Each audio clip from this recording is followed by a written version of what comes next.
to my garden.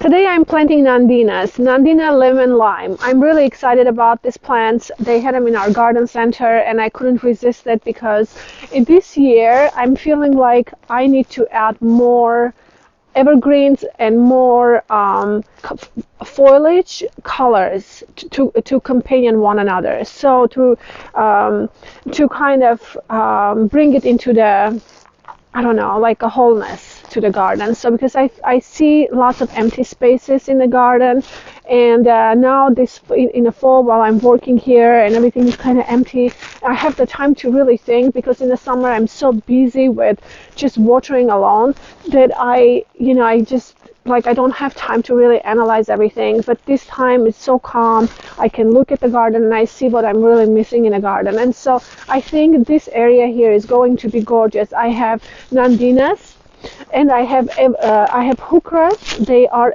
called Forever Red. They're hybrid Heucheras, and I am going to add more Heucheras into the garden. As I said, I'm really excited to bring colors. Look at this color. Now, Heuchera in my area is evergreen. I am in zone B. I'm sorry, 8B, and so Heucheras will still keep their foliage in the winter time, which is going to still keep that beautiful color and interest in the garden, plus these gorgeous Nandinas. Now, Nandina, this particular variety gets about 3 to 4 feet tall, 3 to 4 feet wide, and they're quite hardy. I think they're hardy to zone maybe 5 to 6. I'm at 8B, so I'm not really too worried for my zone.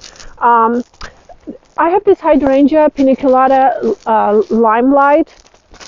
Now, this hydrangea actually was really exciting because it was a proven winner. I went to the garden center last year, I think it was last spring, and I saw the proven winners, and I was like, oh my goodness, I have to get this.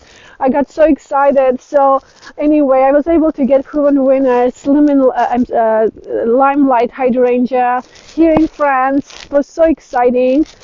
I planted in a very sunny area, which was right in this area here. Now this area here gets hot afternoon sun, and although they're very resistant to sun, and in fact they really like sunlight, it was a little too much in my area. Maybe in zone like lower zones, 5, 6, or maybe 7, I don't know. Maybe they are more tolerant of the sun, but in my area it was suffering. So I gave them lots of water. It did okay, but I think if I shelter it just a little bit, maybe it will do better. So what I did, I moved from that area to here, but here it will still hopefully get enough sun. But this is going to be a test because I've planted hydrangeas in this area before and they just really haven't done well. I don't know if I maybe just need to give them more nutrients and more water. So I'm going to make some changes and try again and see if it will do well. And limelight hydrangea is really not fussy at all, so I'm really hoping it will do great here, because I think this combination here with Nandinas, hydrangea, Heucheras will be gorgeous when I'm finished. And I might plant some other color foliage like a Loropetalum or maybe blue salvias like behind it will be really pretty with the yellow green. So something like that, and then I'll mulch it really well, and I hope that it will be really pretty, and hopefully this hydrangea will really do well in this area, because I have another paniculata hydrangea here, and I think it will bring really nice harmony having paniculata hydrangea, and another one right there. So it will be really nice kind of layering as they start maturing, because they're still small. I started planting them just as last year, and so I think it's going to be really pretty. It's really cold today. It's been really cold like last week, maybe 2 weeks. So I haven't really been able to get into the garden very much, but I really want to do this project. It's just kind of hard to stay inside, honestly. So let me show you what I've done also really quick. Last week, update you on something that I did here. So that limelight hydrangea, I was planted right here, and this is where it gets hot afternoon sun all summer, and it's just, it did okay. I can, maybe it would have been good, but I think a little shelter might be better for it. And then I also found this tree, and this one is called Salix. It's a weeping willow tree that creates, in the spring, it creates this gorgeous um, fuzzy buds right here before it starts budding, before the leaves arrive. See how gorgeous that is. And this doesn't go very high at all, so it will go only 1.5 meters, which probably be about 5 foot, maybe about here. It will still have a really beautiful interest in this area, and it probably will not even bother the climbing roses, which I need to trim soon. It's been so cold. I'm waiting for a little bit of a warm weather so I can get out and start trimming the roses. And then what I did in this area is that I brought my boxwoods. I had some extra boxwoods in my other project on the north side of the house, where I planted all the pansies and the boxwood in a container, so I had some extra there. I went ahead and brought the boxwood here and kind of made a little evergreen kind of circle interest in this area to bring the evergreen look to this garden. So here you see I put the containers upside down because I'm trying to protect purple heart. I have a purple heart plant that I planted here last year, and I liked it so much. And in fact, when I came to plant this tree and remove the transplant the hydrangea, I assumed that they didn't make it through the winter because they looked kind of dead, and I didn't think that they would survive in my winter in my zone. So I decided that okay, I'll just come over, I'll clean it out, and then I will plant my tree in the boxwoods. But to my surprise, when I arrived, I noticed that they're still alive. So you can see, like here, they look completely dead. But when I touched them, I realized that they're quite strong underneath, and I think they're alive. I am pretty sure that it's still alive. So what I did, I decided, okay, I'll just go ahead and cover them with this containers and let them be for a few more days, because I think the weather will start picking right back up around February 1st. Slowly, gradually, it will start going up. So hopefully it will be, the danger will be over for them. We'll see. But for now, I decided to cover them while this frost is over. So that's what I've been doing here. And then I just ordered, well, not just ordered. I ordered some more David Aston roses, which they just arrived about 2 weeks ago or a week ago. So it was two, I think it's called LD Bridesmaid. They are kind of a deep maroon color ones. They get quite big, but also they are shade tolerant a lot more. So I planted one here. Because this area was a little bit bare. So what I did, I went ahead and I planted my rose right here. So I think this will get big. This rose is pretty. It's just, I don't know, I don't really like this one, but it's just really a healthy rose, so I'm keep letting it be here. I mean, if I have to move this one, I really don't mind moving it. But what I really like to do is see this particular rose kind of take over in this area. This one is Poet's Wife here. And then I also planted another one right here. And I don't know if it's going to do well. I am a little concerned because it's right under this tree.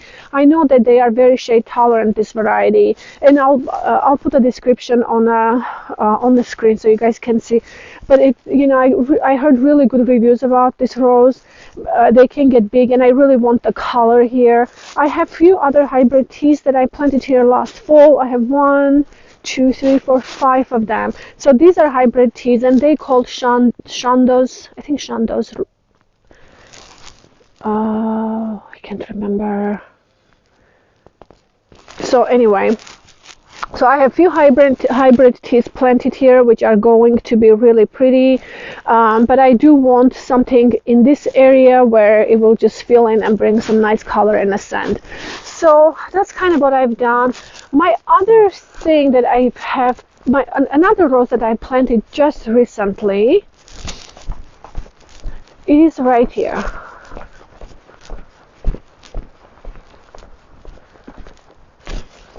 I planted another one right here. This is not a very big rose. This is a David Austin rose, Caroline Knight. I think it grows about 3 to 4 feet tall and wide. So it probably will just kind of work with the hydrangeas, kind of go through them, but kind of fill up this area, which will bring another interest. And then I have beautiful blue clematis that's growing here. Oh, look at this. Oh, I'm so excited. Oh, I just noticed. George, look. Look, they're coming around already. I am so excited. Oh, look at this. So anyway, I have a gorgeous blue clematis, and actually I would like to order another one of these. To plant it right next to it, to make it really big impact, and hope to climb up from this side and climb up on this obelisk here as well. And the Caroline Knight has this gorgeous yellow color, but has a kind of a deeper, maybe a peachy or apricot in centers, which would look really pretty against the blue. So I'm excited to get this part, to see how they all come together here. Anyway, that's kind of what has been happening. It's just been really cold, and I need to go ahead and get this done and just run inside. And I probably will go ahead and water a little bit, because I think it looks like everything is super dry right now. I haven't been out in it's almost a week, so all right, we'll go ahead and get this done.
Okay everyone, so I am done planting. It looks so good.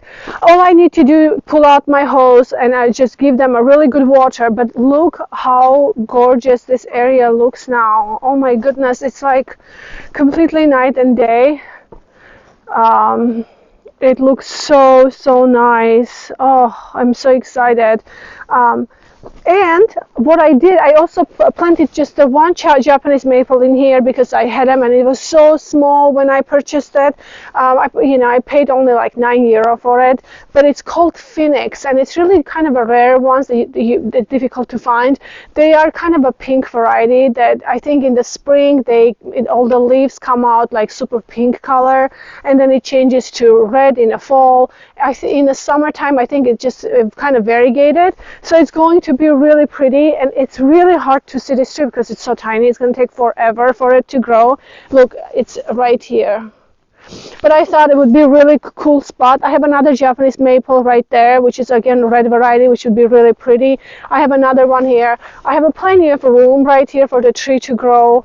Oh, I think it's going to be really gorgeous. So anyway, this concludes our video today. It's going to be hydrangea in the center, Nandinas, lemon and lime, forever red Heucheras around it, and maybe some annuals. And as I was trying to plant the Nandinas, I found some daylilies there. I went ahead and moved them actually here because here there is more sun anyway. They will do much better here. So I went ahead and transplanted them. I got some red or some tulips from previous years that was in the soil when I was digging. I'll just go ahead and tuck them back in. But other than that, this is fun and over. So again, thank you so much for all of you, all of the subscribers. My channel is starting to grow and it really helps me to continue gardening and bring you more projects. So thank you for all of that. Again, don't forget to subscribe to my videos if you like them. Have a wonderful day. I'll see you in my next video. Bye bye.